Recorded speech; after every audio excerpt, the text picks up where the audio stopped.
This is a Full and Bloom interview with producer Tom Werman. This clip has never been published before. If you'd like to be notified as more from our Motley Crue Theater of Pain interview is uploaded, hit the subscribe button and click the bell. So just for some context, I mean, this is kind of a whirlwind period for you. You go from doing Shout at the Devil, which is a huge success. Then you're doing Twisted Sister and Dokken's Tooth and Nail, which are also big successes. And then you're straight into the studio to record Motley Crue's Theater of Pain. Yeah, those were the 3 Elektra albums that I did. 2 Motleys and a Dokken. When I left Elektra, I was head of A&R there, and then I couldn't deal with the new president, so I left, and they said, "Would you make some albums? Let's do a production deal." And Motley was the first one. Shout was the first one.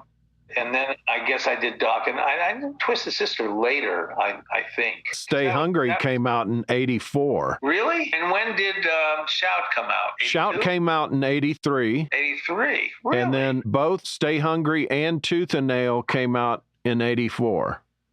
Okay, and then Theater came out in 85. And it says you guys went into the studio at the beginning of 85, and Vince had his wreck at the December of 84. So, I mean, that must have been just a crazy period for you. It was. Yeah, we went bang, bang, bang. I mean, you make hay while the sun shines, and people kept offering me projects, and I would usually take 3 or 4 weeks, at least I liked to, between projects, but bands had touring schedules, and they would say, we have to make this record in March and April, period. Then we got to be on the road April 1st or May 1st, something like that. I mean, we had, when I did Dream Police with Cheap Trick, we had to finish it in 30 days. And that was from start to finish, from setup to completed mix. Nobody ever did albums in 30 days in those days. I mean, later in the 90s, people did albums in, like a week. But, with Motley, we would take probably 7 or 8 weeks to finish an album. Anyway, you did what you could. And also, I was young. And I had a lot of energy and a lot of stimulants. We just kept cranking them out. And so you're partying with the bands at that point, like doing coke and stuff like that, or is that okay. Well, the entire city, the entire town of LA ran on cocaine in the 70s and 80s, and it was just a natural party drug. Didn't smoke weed because it distorted your idea of what you were listening to. I mean, it made things much better than they actually were while you were under the influence. It was a wonderful experience listening to music. It always is with marijuana. Cocaine did other things, mainly kept the edge on if you were drinking. Then it would keep you from getting completely sloshed. It was a strange time, but never too much.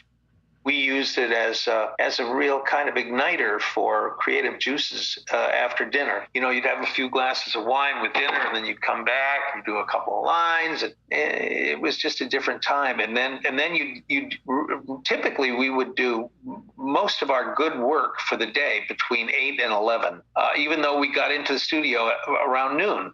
You'd work in the afternoon, you'd do some things, you'd try to get into a groove, a creative groove. Then you'd take 5:30, you'd break for dinner, you'd come back around 7:30, and then you'd rock. That was when it all happened. And so that coke period was the best. It was. It was the most creative.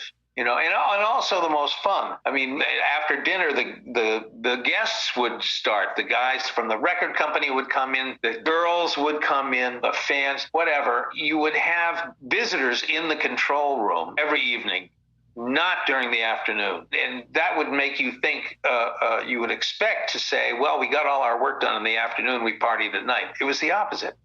We did work in the afternoon, but didn't get anywhere near as much done as we did at night. I think because there was like a gallery in a golf tournament, there's a gallery, and you play. Sometimes they'll play better because they know they're being watched closely.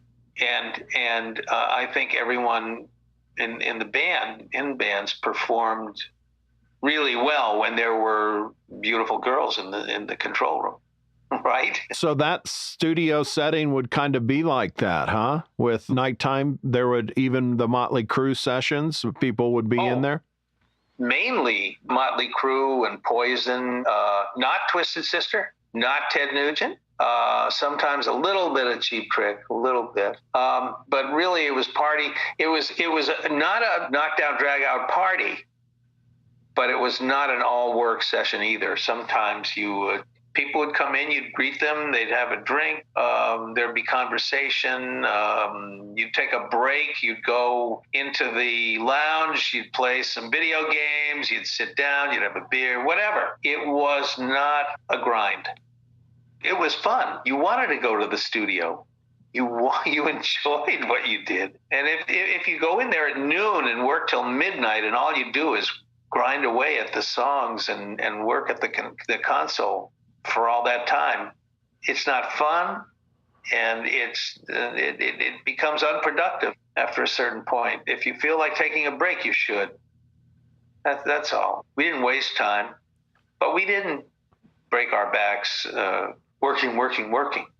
It was fun. I heard Billy Sheehan one time talk about he was not a big weed smoker, the bassist, right. But he was like, I never really got into weed. And he said, and the main reason is I smoked it. And he goes, but I could never tell if what I was writing, if it was any good. And I thought, that's so true in so many ways. You might zone out on something and think, oh my God, it's incredible. Or you'll have a brilliant idea, and then in the morning you'll think, what the fuck was I thinking? That would happen if you were mixing a song. At the end of the album, you were mixing and you had a tough time. You try something after midnight, maybe, but you're really working hard on it. You do something from 12 to 1. And then you say, well, I think we got it. And you go home and you come in the next morning and it's terrible. And then you strip the whole thing down and start again. That could happen, I guess, with a pleasant marijuana high.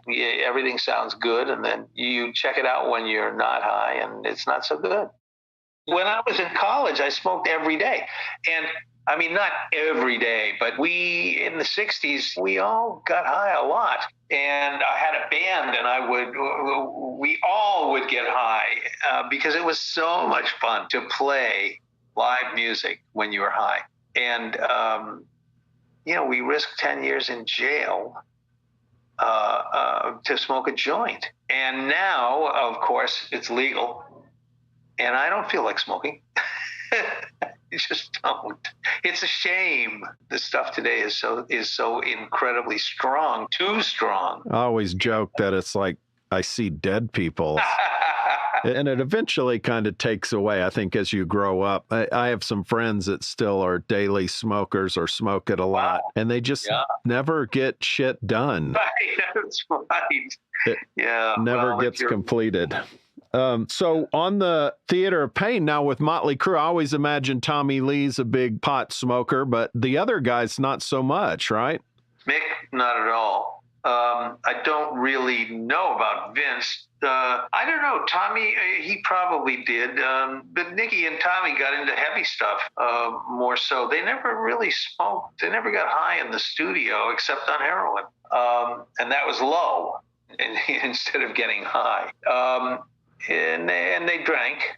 But neither of them ever lost control at all or seemed impaired by any of the stimulants or depressants that they used. It was pretty interesting. I mean, they both tried heroin.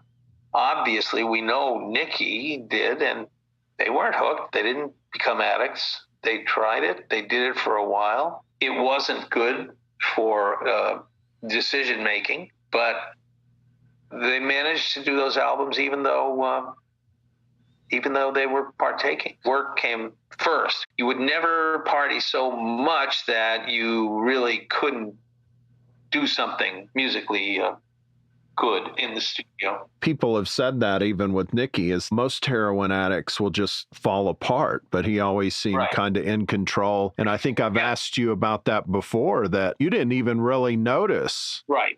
I didn't. I had to be told by my engineer, because Nikki, I probably told you, I can't remember which, it was probably theater, that he came in one day with literally a grocery bag full of candy bars, like 20 of them. And he poured them all out on the desk near the console. And I said, well, what's that about? And Dwayne Barron, my engineer, said, dude, he's a junkie.